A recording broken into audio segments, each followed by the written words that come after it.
The thoughts, views, and comments expressed by the hosts, guests, and callers on Beyond the Headlines are not necessarily those of management, ownership, or production unit of the Verizon Media Group.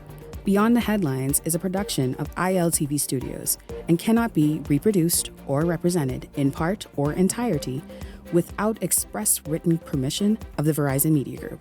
Beyond the Headlines is the intellectual property of the Verizon Media Group. Copyright 2021.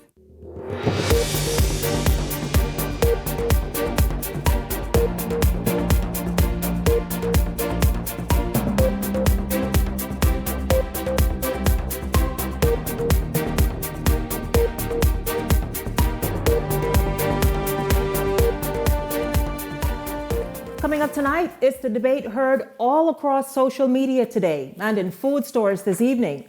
Who or where is the source of SuperValu's eggs? It's the cheapest eggs in the country tonight, but it's that very thing that's not sitting well with Bahamians. We talk about it. Also tonight, government spending $10 million on travel the first half of the fiscal year. Question, where did they go? And is there anything to show for it? Also, opposition leader Michael Pintard says he hopes Foreign Affairs Minister Fred Mitchell doesn't offer himself again. Yes, you guess it. It's election fever heating up right before our eyes. We have more of that coming up for you. This is Beyond the Headlines. Good evening. I'm Shanique Miller. It's great to have you along this evening. Amid the egg shortage and rising egg prices due to a bird flu outbreak in the United States, the nation's largest grocer, SuperValu, is taking steps to ease the burden on consumers. President of SuperValu Food Stores, Deborah Simonet, says the company has been collaborating with the Ministry of Agriculture to source eggs from international markets beyond the United States. The food store chain is now able to offer eggs at a significantly lower price than half of what they previously cost just a little bit ago. Simonet shared that they are committed to reducing prices further and continues to explore additional sourcing options. So far, 6 containers of eggs have been imported, with another shipment expected on March 18th. And so, while Bahamians appear excited about the drop in price and are buying the eggs, there are many who are questioning the origin of the eggs, their safety, and just how could SuperValu charge just a fraction of the price of what they charged just weeks ago. And so joining me this evening is Deborah Simonet, president of SuperValu Food Stores. Good evening to you, Ms. Simonet. It's good to have you here. Thank you very much for joining me. Good evening, Shanique. Nice to be here. Listen, so let's just take a look at this. I went to the food store just before airtime. These are the eggs. I mean, these are the I almost say priceless, but not quite. These are the very cheap eggs. They look regular, you know, white egg. Hey, I know, right? They look good, and we'll talk about. Hope so. I have. By the way, have you bought any? Have you tried it? Yes, I have, and they taste like normal eggs to me. They taste like normal eggs, really? Yes. So, SuperValu Food Stores, I want to ask you the response to people are saying, listen, this is a kind gesture by you. People have been complaining about no longer than a week or so ago. There was talk that SuperValu was selling eggs for $21. You remember that one that went viral with people taking pictures and sending it around, particularly WhatsApp. The response to what you've done today has been mixed. Many people, strangers, messaged me about what they are wanting to know is sort of the quality of the eggs, where the eggs might have come from. Can SuperValu make assurances to them about the fact that these eggs are good to eat? And then, again, the question, where did they come from? What is your response to all these questions tonight? Well, Shanique, let's just start with why these prices have been soaring. It's all about the bird flu. The bird flu just went wild across the United States, and that resulted in the farmers having to kill off millions of their hens, reducing the number of hens that were available to lay eggs. And so with this great reduction in the number of eggs, you know, when there's a shortage of the supply, the price automatically goes up because the demand is still there, but there are not as many eggs available. So that's what happened with those prices in the US. So what we have done is gone outside of the US. And at this time, we're not going to specifically state where we're getting the eggs from, because of course there's competition out there, and our policy is not to reveal our suppliers because, you know, we want to stay ahead of the game. But we've gone outside of the US where this bird flu is not present. And that is why we've been able to secure such a good price. SuperValue, the reason you're not revealing where the eggs are coming from this evening is because you do not want to give your competition the upper hand. That's correct. That's correct. That's the only reason. Yes. I don't know why people are so worried about the quality of the eggs, because we would never bring something that's inferior into the country to sell to our customers, you know? Mm-hmm. And besides that fact, we had to get permission from the Bahamas, let me get the correct name, the Bahamas Agricultural Health and Food Safety Authority. They had to give us permission to bring these eggs in. It had to pass the quality test. So the public can rest assured that what we're giving them is a high standard egg. Well, that right there begs for another interview and follow-up by myself, because people want to know exactly what does this authority look for, the one that you mentioned, that is a part of the Ministry of Agriculture. But looking at this, certainly, and the reason they're asking that, Ms. Simonet, is because just last week, as you would be aware, the Turks and Caicos confiscated, intercepted illegal egg shipment from Dominican Republic and destroyed nearly 25,000 of those eggs.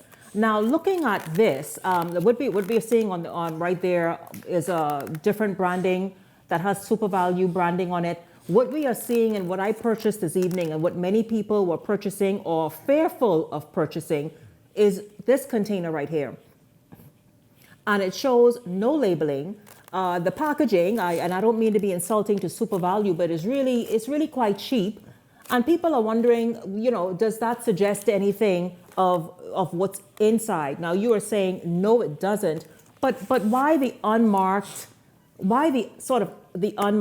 I guess, container of this brand new sale item?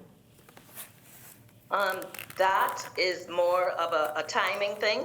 In the haste to get them into the country to give to the customers who were so longing for this cheaper price, we didn't go through all of the fancy labeling and all that.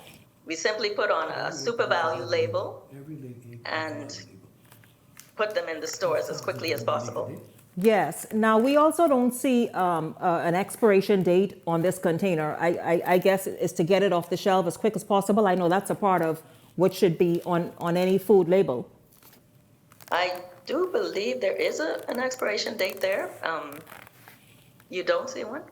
There should be one there. Okay, I'll look very closely. It's torn off. Yes, I see Best Buy and it's torn off. And so once again, many people are very fearful of what we are bringing in, whether it's to get these cheaper prices over quality. And because the Bahamas, as you very well know, is faced with a number of lifestyle challenges in terms of just what we eat and how it's impacted overall health in the nation. And so this evening, SuperValue can assure the Bahamian people that these eggs are of good quality, no need to fear, and they've passed the standard test. So if they wish, they can call the government agency that's responsible for bringing in, approving the quality of imports. And I'm sure they will get a satisfactory answer.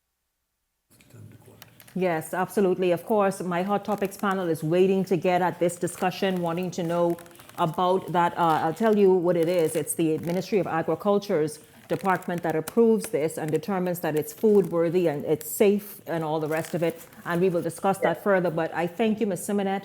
I know you had several interviews today, so thank you for kind of just hanging out so that you can speak with us this evening. But once again, everyone, for many people who even walk the stores and pick them up and look at them and put them down because they're so skeptical, you are hearing and being assured this evening by the president of SuperValue, Ms. Deborah Simonet, who is saying there's no reason to fear. There's no reason to fear these eggs. You can go and enjoy the lower prices and enjoy your favorite egg dish. I thank you very much. Of course, we will follow up with the Ministry of Agriculture because we want to know what goes into approving this food here to come into the nation. What are some of the I guess the criteria that must be met that gives SuperValue the approval, or any other store the approval to bring in these eggs at such cheaper costs? And so thank you very much, Ms. Simonet. I thank you for spending time here with me this evening. I'll give you an opportunity for a closing comment. I just want to say, despite the skeptics, there were lots of people that were not skeptical, and we're almost sold out. Our next shipment, like you said, doesn't come until the 18th, but we've done well with this with the shipment that we had. And again, I say there's no need to fear. Enjoy your eggs at this great price that we're offering. Well, SuperValue certainly came out on top tonight, I tell you, because even when I went, I had to fight for this one. This was one of the last containers remaining. But listen, I thank you once again, Ms. Simonet. I thank you very much for speaking with me this evening. When we come back, the Hot Topics panel will join me because they have several questions about this egg, about the cost of the egg, where it's coming from. SuperValue says it's nothing to do with trying to hide anything. It's simply not wanting to give their competition the upper hand. We'll talk about that when we come back right here on Beyond the Headlines. We're back after the break.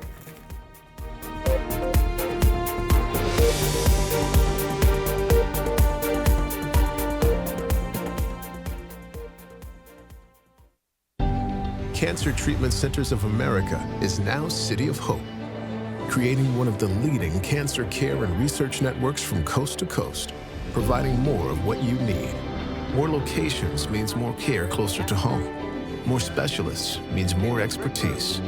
More research means more breakthroughs. More advancements means more treatment options. And more options means more hope. Call now to get more of the care you need.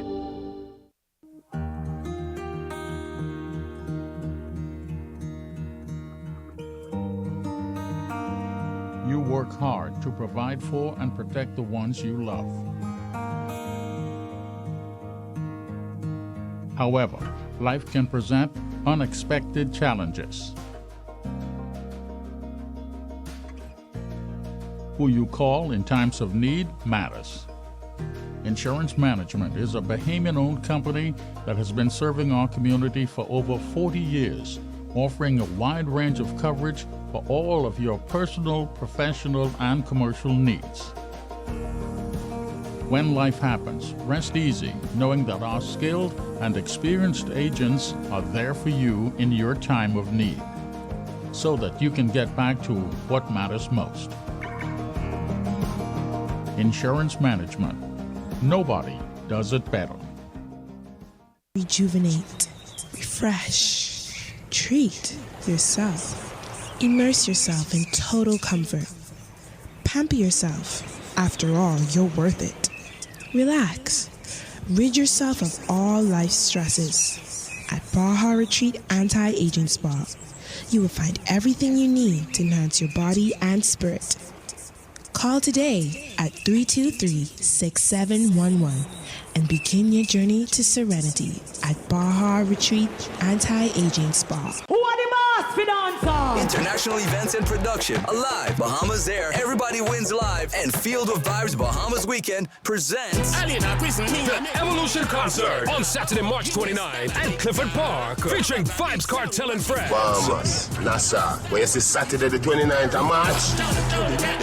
It's one of the biggest events to hit the shores of Nassau, Bahamas. Get ready for Addy the Teacher, the Dancehall King, a.k.a. the World Boss, Vibes Cartel. Real bad man, no muggle in a shot. Log into our official airline Bahamas Air for travel specials. It gets better. We're also giving away a brand new Cybertruck. And up to $50,000 in cash and prizes at the concert. Compliments of Everybody Wins Live. Log into our website, feelthevibesweekend.com. For tickets, tables, skyboxes, and more info. Visit Ticket Flair or email intlevents242@gmail.com. WhatsApp or call 1242-808-2369. Straight jeans and fitted. I remember Cartel I got it.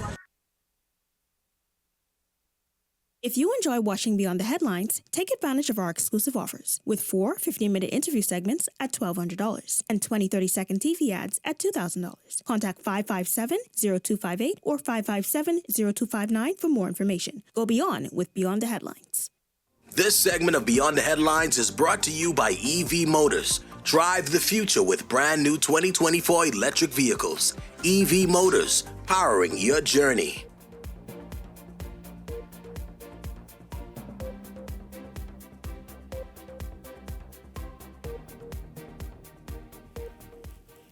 Welcome back to Beyond the Headlines. Of course, in the first segment, you saw an interview with SuperValue's President Deborah Simonet talking about the great egg discussion and drop in price, where many Bahamians longing for it, asking for it, complained about it, and now that they have it, are skeptical, in fact, fearful even, about the quality of the eggs, where the eggs are coming from. And you heard in the interview, the only reason that SuperValue is withholding that information is because they do not want to give their competition a heads up and a hand, sort of an into who their supplier is. But before we get into that discussion, I'd like to say that I spoke with Chairman of the Consumer Price Protection, Senator Randy Roll, earlier this afternoon, and he says this is all a part of the Bahamas' Trade Commission and the launch for a national trade diversification program. Of course, you have heard even on this show, Senator Barry Griffin come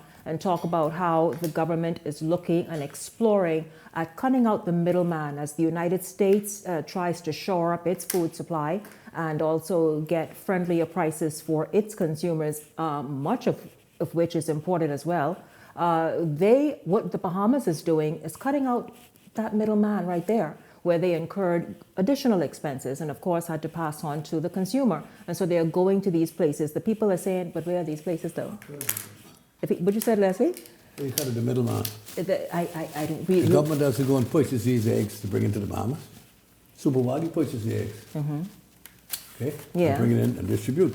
So let's get into it, gentlemen. You all see this carton of eggs right here. It's 12. It's 12, and Ms. Simonet didn't give it to me. I went and I purchased it because I wanted to hear what the people were saying, feel what they were feeling. Again, many of them are very skeptical because they are afraid of what the Bahamas is already seeing from a national health standpoint. And so they had many questions this evening. I hope you all got some assurances, but we're going to jump right in there this evening. Welcome to Beyond the Headlines, our contributors Leslie Miller and Ellington Ferguson. Good evening, gentlemen. Good evening. Good evening, Shanique. Certainly it's a pleasure to be here. Gentlemen, your thoughts about what is now shaped up to be today, the great egg debate. Many people having questions and reservations about venturing in and purchasing a carton of egg. And even those who purchased that I saw this evening said, I don't know, Shanique. I'm getting it, but I don't know. Well, Shanique, I love that she came forward and kind of explained, number one, the main thing as to why it is that they're withholding where they're getting it from, especially within this kind of thing that's going on with the tight squeeze for egg globally. I can appreciate it that she stated that our government agency that is responsible for quality of the products that's coming into the country, that they have checked it and they have stamped their okay on it. That's sufficient for me. Additionally, you all also spoke to the fact that you spoke to Senator Randy Roll, who spoke to the fact that this is a part or the beginning of the initiative that Senator Barry Griffin spoke about as it relates to sourcing products for our country consumption. I just listened to the U.S. news on today, and they are planning to put additional tariffs on agricultural products coming from other countries into their country. And so maybe this is a welcome news for the beginning of things to bring down the cost of living here. Of course, she spoke to the packaging. It does look a little tacky. Hopefully within the next shipment they can get the packaging together. But if this is the one of I mean, because after all, that's a part of how it sells. The complaint is Bahamians are not interested in purchasing locally, not just with eggs, but produce or whatever, because of its appeal. Absolutely. Or lack thereof. And of course, I think Supervalue took a calculated risk. They understand the need and the demand in the market at this point in time. And so right now, the packaging, until there is more eggs of that price come on stream, the packaging is not going to be too much of a problem for them. But like I said, I'm sure they're going to get it probably in the next shipment or a shipment after they get the packaging together properly. But this is welcome news if this is the beginning of bringing down the cost of living here for us in the Bahamas. Leslie, I see you're examining closely. Yeah, you asked about expiry date. I see here best used, but I'm looking at something on the top here. That's 5/12/25. Trying to figure out what that is. Probably maybe that's the expiry date. The 12th of the 5th month. Yeah, but eggs can't last. And I'm not sure that's it, I'm just saying. For 2 months. I'm not even sure what that is. You know. These eggs must be special. Listen, Supervalue has the capability of sourcing goods from anywhere in the world, especially in South and Central America, they have been doing. I don't know whether the government grouping, which you all call the Trade Commission. The Trade Commission had anything to do with importing these eggs or even getting Supervalue to see where to get the eggs from. Certainly, Supervalue with their vast amount of goods that they bring to the country every year knows where the cheapest prices are. So their network is more than sufficient to enable them to get the better prices. I also question whether this new government agency has the capability and the wherewithal. And the question is, how do you determine what is the value or the credibility of the makeup of this egg? How does that work? I don't know. But that calls into question, Leslie. If you can't trust the credibility of this government agency, then forget the egg. That brings into question all food products that comes into the country, not just the eggs. No, well, I say eggs because eggs is the one who's having problems now with the problem in the States and elsewhere. But they must certify all other food products. No, but I'm saying, the Bahamas really certifies little products. What technical expertise do we have in place, Leslie is saying, on that agriculture I would want to believe that if the government put together a team and we have a department that is responsible for the quality that comes into the country, I would want to believe that my government has put qualified, competent people in these departments that knows what to look for. And there are guidelines as it relates to what to look for with food products that's coming into this country. It's very heavy. It's heavy. I've never feel eggs this heavy. Just large eggs. It's very heavy. And that could be the contents of the eggs, okay? I guess, and we just got to see what happens. Again, this speak to us as a country. This speak to food security. We have a number of Bahamians, and I know a couple of them, that is producing eggs in their backyards. Yeah. I know a friend of mine, he's selling eggs to people down in Lyford Key. Grow the eggs in his backyard, and the people down there are buying his eggs. And so we must return from all of this consumption and begin to use our own spaces. Some of us got these yards with all of these trees, what you got, a clip and all of that. Put a little coop in the backyard with 4 or 5 layers, and let's feed ourselves. Let's try. I don't think that Supervalue would put itself out there and import anything into this country. No, I don't. That isn't edible, and it isn't on par with what we would import in from Florida and elsewhere. I don't think you really have a problem with it. Yeah. You just have to see what happens. But you don't want to take until such time I'm prepared to put my dollar on the government's agencies that is responsible for the quality of food that comes into the country until we know different. Yeah, absolutely. It's very necessary that it meets quality We've been assured of that by SuperValue's president. I would love to reach out to the agriculture agency that gives approval for food, because we know that's an issue. It's been for decades. Yeah. People have been concerned about the export-only stamp on many of the imported food, and believe it's responsible. With red dye. Absolutely. Where are we getting our meat from? Yeah, where are we getting our meat from? You know, all of it is a concern. The quality of the meat, and so really is a lot to think about. Meanwhile, we're going to move forward, though. The Free National Movement is speaking out tonight against some $10 million government has reportedly spent during the first half of the 2024-2025 fiscal year on travel, deeming the skyrocketing budget unnecessary. Linton Ritchie Jr. has their side of the story, and then we come back and talk about it.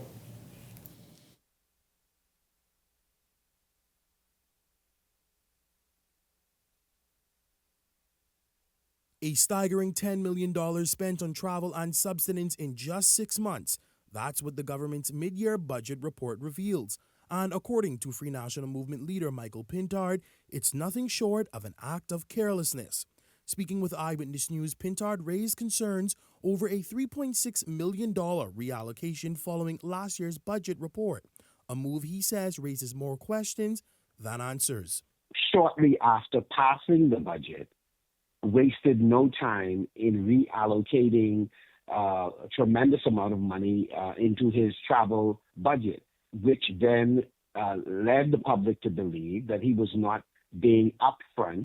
The opposition's comments come after it was revealed that while $12.6 million was originally allocated for government's travel, that figure has now ballooned to $16 million.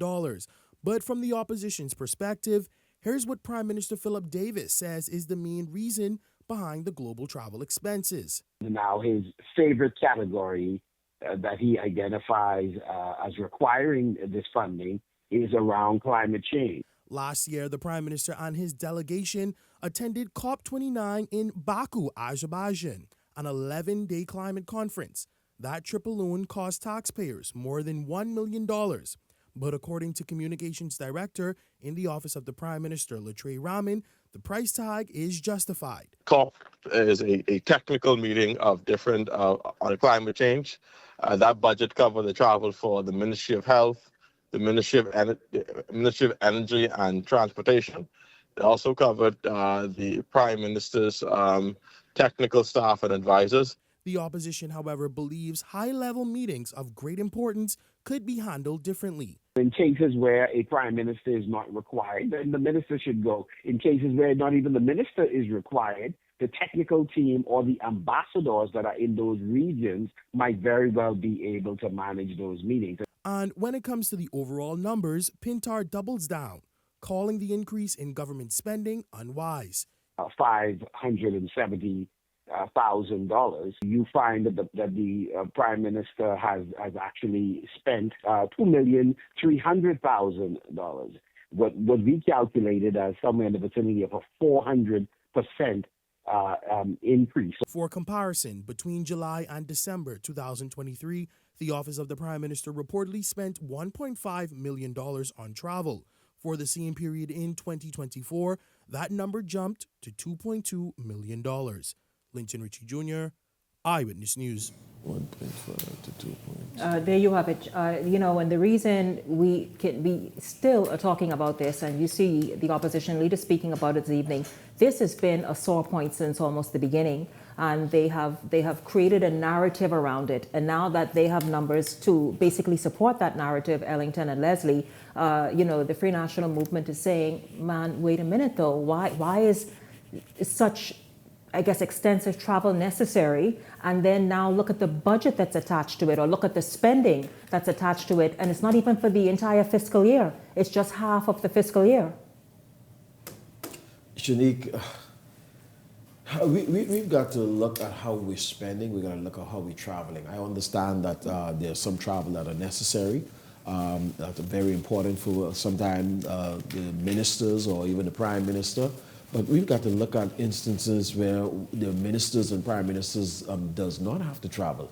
You know that government is continuous, and so certain things, the technocrats, people in these different ministries, I think they can go and with smaller delegations, of course, and meet in these areas unless it's absolutely necessary that the Prime Minister be there or ministers be there. But where we can mitigate against that, we should. I think the Prime Minister, he attempted to explain some of the budget areas that was dealt with as it relates to Ministry of Health, traveling through the family islands and per diem and all of that is a part of it. Travel allowances, housing and everything. He talked about the Ministry of Education taking a large part of that. But I think we're in dire straits right now, and I think, of course, we should kind of look at curtailing some of our expenses to the best. Even if the Prime Minister have to travel, you need to streamline. A lot of sometimes you carry 5, 6 different ministers. I don't think it's necessary all the time to travel with such large delegations. You got to think on even the optics to the country is not good. I wanted when to people ask, are going through so right, much. I wanted to ask, how would the Bahamian people accept that? What would have to sort of be manifested or presented to them for them to say, you know what, fine, we accept that, that's okay? I think you'll have to be a little bit more detailed when you talk about Ministry of Education or Ministry of Health and kind of give people the breakdown so they can appreciate what, sometimes you got to give people a trip, what a particular trip would cost. You got to give them real scenarios of what these things cost so that the Bahamian people can appreciate it. Some of these things can be legitimate, necessary travels, but unless you give transparent and give the Bahamian people a clear view of what it costs, then people are going to be cynical about it because people are going through their own lives, and here it is, you taking money from these same people that are struggling and just appear to be living life large. And that's the talk on many of the social networks. You're all living large, living high, flying high, just enjoying their money, their tax money. Whereas in many instances, that may not necessarily be the case. It may be necessary travel, but the level of transparency need to be more. And I think there are ways we need to look at every way we can cut down. Prime Minister talked about pulling money from other areas. So in one case, he talked about pulling money from some salaries I read. So are that creating problem with nurses getting their money or teachers getting their money? You got to be careful.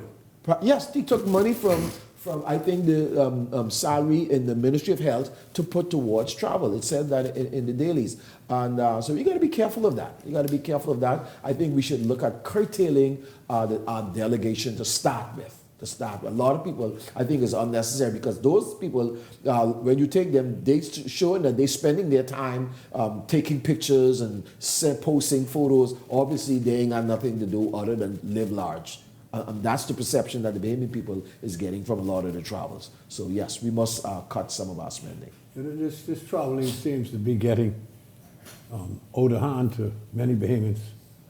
And, I think it depends on the level of the international meetings that the Bahamas has to attend. And I agree with you that there's no need to take sometimes the amount of persons that are in these delegations. Okay, man, when I used to travel to Brussels every year as Minister of Trade and Industry, the most I'd take is 2 people with me. And a couple of times I traveled by myself. Or one person with me, David Davis, or someone a high level. You know what is going on because you got the agenda. So you know how many people who's going to make a contribution. Because in many of these situations, you're not making any contribution per se. You're going there really to watch a dialogue. And I think with the country being in the state it's in now financially, and people being more aware of what is happening in their own personal lives with regard to cutbacks, it sort of gets them angry. And as you indicated, those persons who would, the low-level employees who would make those trips would send back all of these gorgeous pictures. I said, what are you doing? And of course, you ask the question, what the hell are you doing?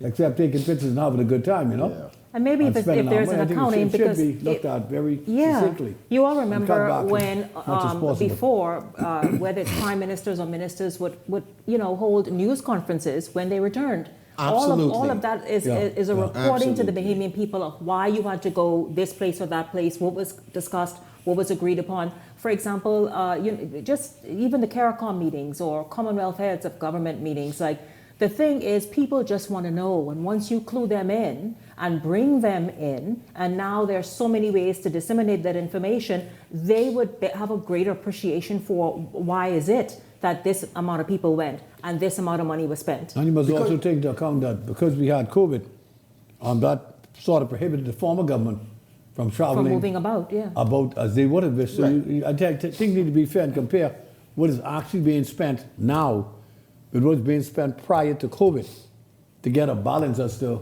is there excess spending? And maybe it's necessary, but again, you've got to give a greater accounting for why. That's all people really want, just to be clued in and just to be involved, that to feel as though they're involved. Absolutely. Listen, we're going to listen. Is Michael Pintard trying to pick fight with Fred Mitchell? That's the question tonight as we go to the break. When we come back, we will let you in on the fact that Pintard is saying, "Listen, Mitchell, how about if he wants a trip? How about you not run? How about you think about that? How about you think about not running next time? Just put it aside. We'll talk about that when we come back and much more on Beyond the Headlines after this." You don't want Pintard?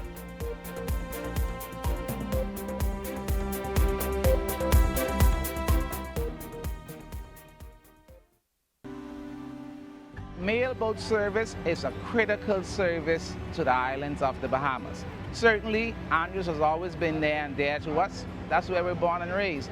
And so we play a crucial role in advancing the growth and development of Andrews.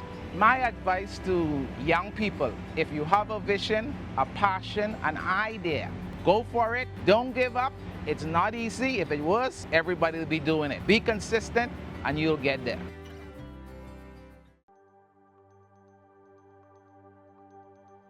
Hello, ambitious women. Are you ready to take your business to the next level? This is your chance to shine. I'm Adriana Fox, co-founder of the Fox Foundation. And I'm Adriel Fox, legacy advocate of the Fox Foundation. We're thrilled to announce the second annual Women's Entrepreneurship Episode Grants Initiative, created to empower and support women like you who are making waves in the business world. This year, we're offering $75,000 in grants to female entrepreneurs with innovative business ideas in undersaturated markets and industries that have yet to reach their full potential. Our top 3 prizes are $25,000 for first place, $20,000 for second place, and $15,000 for third place. In addition, 7 runner-ups will receive $2,000. We encourage businesses such as those in digital markets like web innovations, AI-driven service, niche e-commerce, or emerging industries such as green technologies, health tech, cultural tourism, and personalized educational platform. Whether you're launching a startup, scaling your business, or tackling that big idea that needs a financial boost, this grant is for you.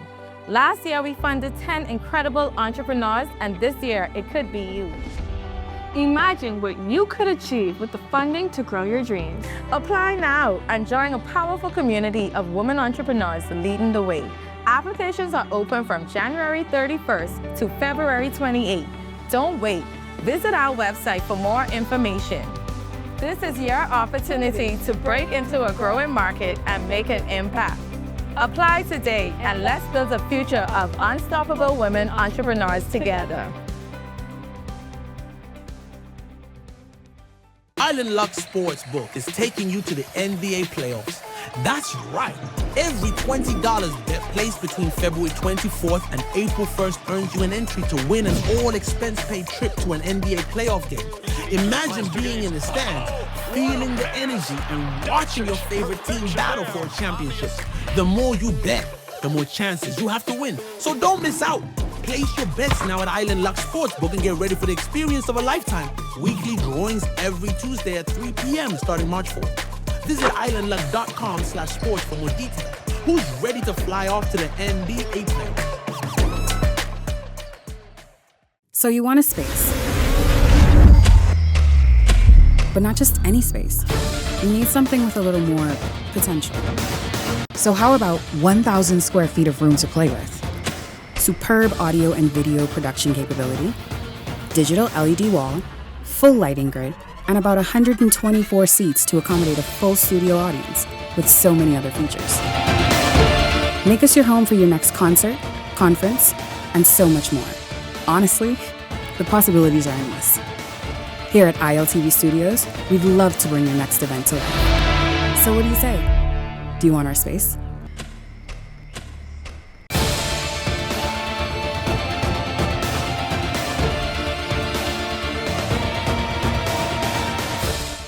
If you enjoy watching Beyond the Headlines, take advantage of our exclusive offers with 4 15-minute interview segments at $1,200 and 20 30-second TV ads at $2,000. Contact 557-0258 or 557-0259 for more information. Go beyond with Beyond the Headlines.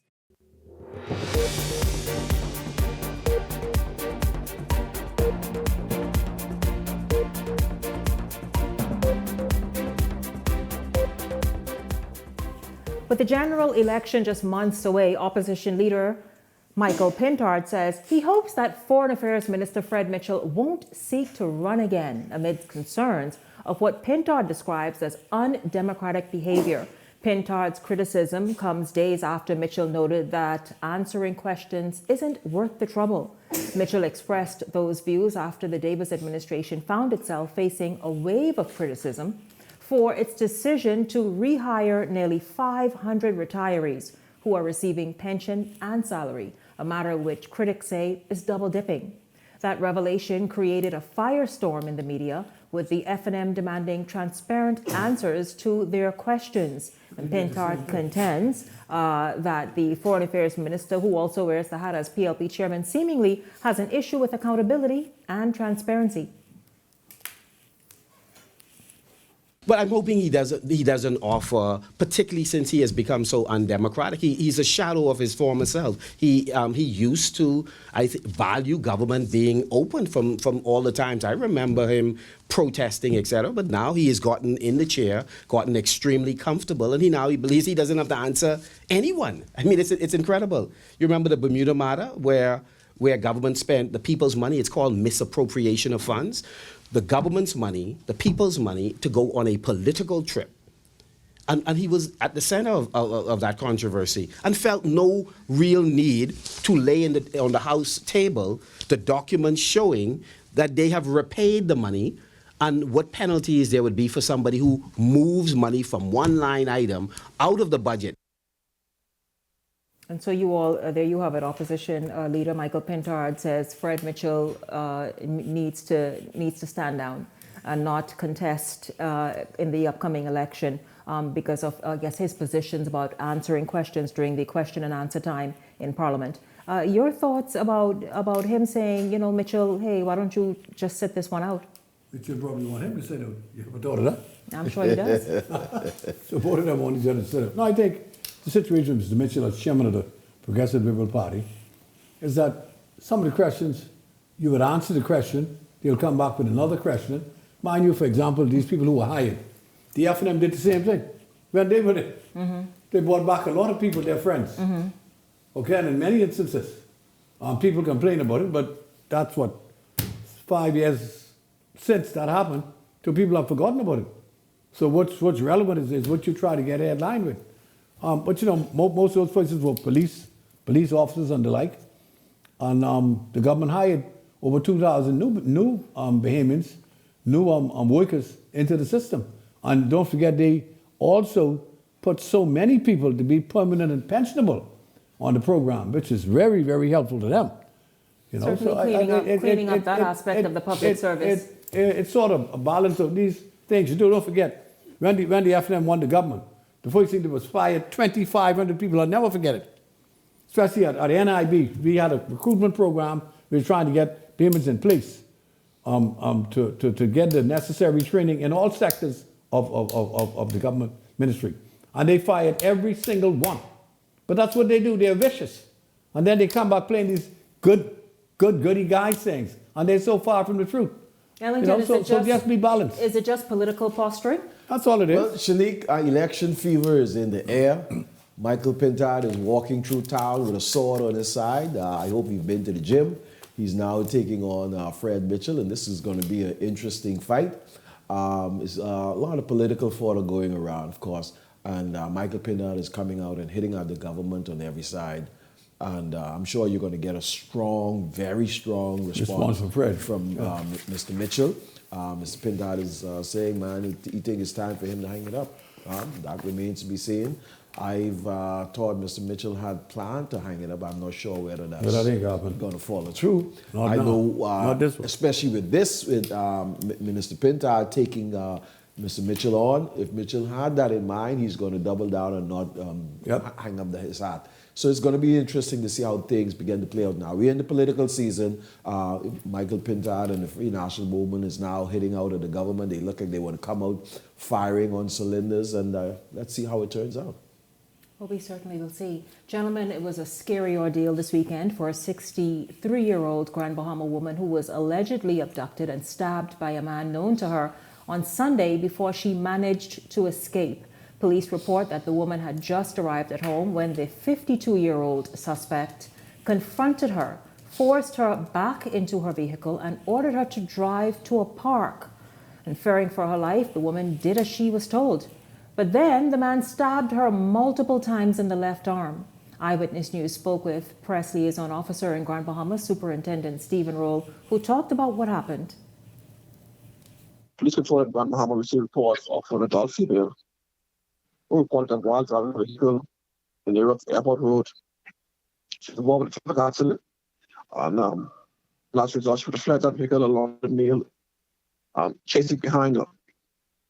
What we can now say in the early stage of the investigation is that this female reported that while she was at her residence, she was accosted by a male known to her, who demanded that she got inside her vehicle and drive away, which she did. And while driving, this male would have stabbed her to the left arm some multiple times, causing serious injuries. And during this time, EMS was later summoned to that location.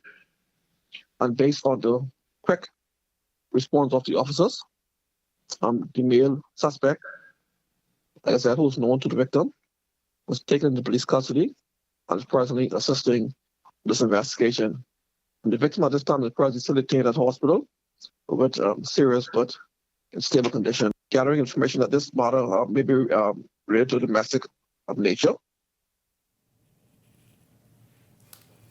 You know, gentlemen, that's quite scary, really, really scary. They say it's a man known to her. It seemed like a domestic incident, but yeah, right. But what's so frightening about that is because, you know, what happened late Friday night, early Saturday morning here in New Providence, and then to hear of another woman who potentially and possibly, thank God she wasn't, but could have lost her life in that attack, whether it's somebody she knows or not.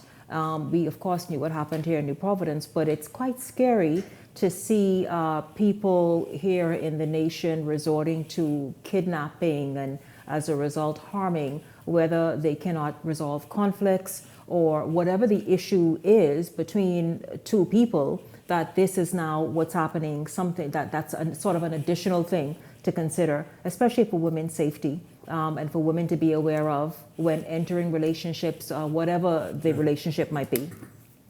Shanique, my prayers are with this lady. I hope everything be well with her and she comes out okay. This is so unfortunate. I hope to God that the adequate charges are levied against this person and that they do not be allowed to do this to somebody else again. I mean, there's no excuse for this. I don't care whether they're known to them. I don't care what was going on between them. I hope the law enforcement bring the maximum charge. I'm looking for attempted murder, really, because if she had not escaped, she probably would have been dead today. So I'm hoping for the maximum charges. I think our law enforcement persons need to send a strong message to the community that you're not going to be able to do these things and think you can do in 2-3 years and then you're back on the street. Mm-hmm. That is what's been happening, unfortunately, while people think they can do these things and get away with it. This is a sad moment. It is hoped that the law will take its course. This probably was some situation with persons being involved with each other and whatever happened. The gentleman's probably angry as hell. And no excuse. But that's inexcusable, really, to absolutely stab a woman in the arm with, I don't know what instrument was used. Luckily, they have caught him, And I guess he'll be going to court tomorrow, and it goes from there. It's unfortunate. I trust that she would be well soon, and guess you got to stay away from guys like that. That's for damn sure. You know? I mean, how that is good to say, but how do you know to stay away from people like that? I'm sure people, you doesn't expect somebody that you trust and know to come at you like that. We don't know the circumstances, you know. What is going on? I mean, regardless to what, you didn't attack them, so excuse. they're not doing it in self-defense. Yeah. Okay, the woman just going home. It's absolutely no explanation, no excuse for that kind of behavior. No When excuse. you think of the lady who got killed Saturday night, eh? Yeah, quite Yes. unfortunate. You know, that accident that the video has now gone viral. We've Yeah. all seen the video. Quite unfortunate what happened. Gentlemen, if we can get to this in a few minutes, we know we've discussed about the issues at the passport office or what's happening in terms of fraudulent documents. Chief Passport Officer Nicholas Simonet is dismissing speculations yes. of So fraudulent the minister this activity morning. after a video suggesting what might be the case surfaced. The video seems to show a Bahamian passport belonging to a resident. On the video, an individual could be heard expressing concern about the owner of the passport struggling to speak the Why didn't he call English the police? language fluently. This now He should have raises kept the passport and called the concerns police. as to how the resident was able to secure the Bahamian passport despite what critics believe could be a language barrier. This as authorities also levied serious penalties against a man who fraudulently obtained his Bahamian passport. That, however, sparked debate on the possible loopholes which allowed the man to obtain the document to begin with. However, Simonet says there is nothing untoward in this recent matter, an assertion that is backed by Foreign Affairs Minister Fred Mitchell, who had choice words as he condemned the video. Based on the applicant's file, without diving into any specifics, because it is a confidential file, the applicant is more than entitled to the document that he holds. On the basis of it, I can't see that there's any fraud or foul play. But I would warn the public against putting information into the hemisphere without any evidence.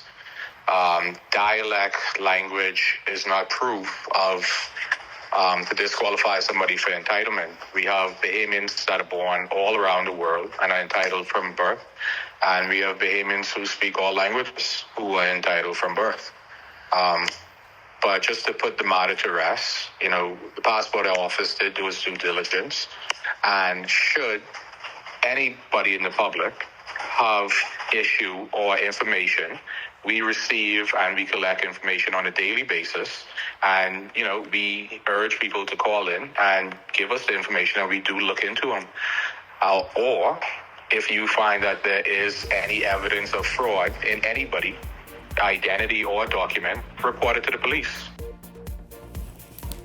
Chief Passport Officer Nicholas Simonet there speaking. And you know, he's right. I mean, if not because somebody, and Bahamians are on edge, let's just admit that. On edge because of sovereignty, because of the fact that they feel illegal immigration is at a point, or even the people being in possession of something as sacred as a passport and not getting it the right way. However, though, it's still also not lawful to want to approach someone or attack them because they are in possession of a passport and that person has an accent.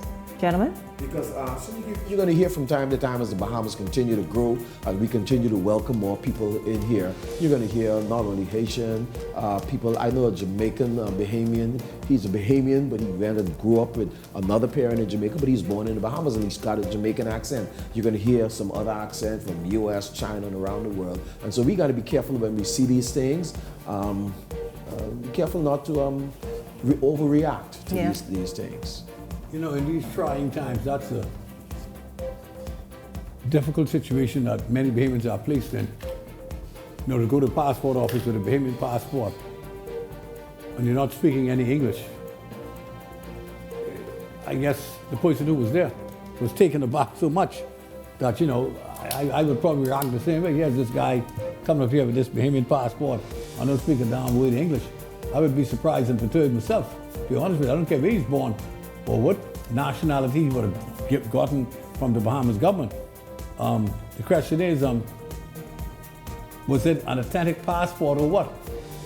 Was that investigated properly to confirm whether this man was entitled to have our passport in his possession. The passport. That's the question.